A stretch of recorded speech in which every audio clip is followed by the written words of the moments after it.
Angkatan bersenjata Ukraina menciduk dan menyita gudang amunisi militer Rusia di daerah pemukiman Blagodatnoye, wilayah Kherson. Amunisi seperti rudal, granat, dan peluru lainnya nampak dalam video. Rekamannya beredar di Telegram pada Sabtu 12 November 2022 kemarin. Diketahui, Rusia menarik mundur tentaranya di wilayah selatan Ukraina, Kherson, saat Kiev mengatakan pasukannya memasuki kota. Sebanyak 30.000 tentara yang ditarik mundur.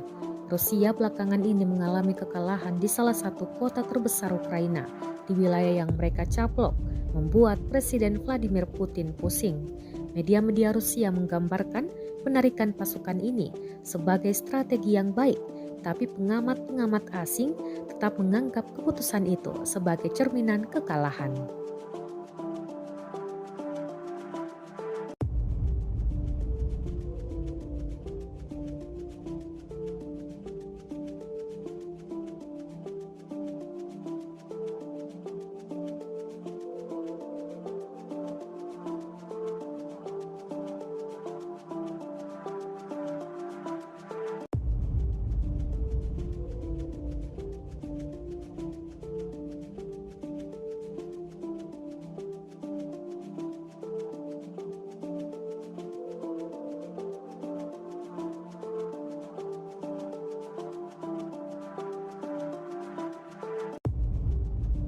Terima kasih sudah nonton. Jangan lupa like, subscribe, dan share ya.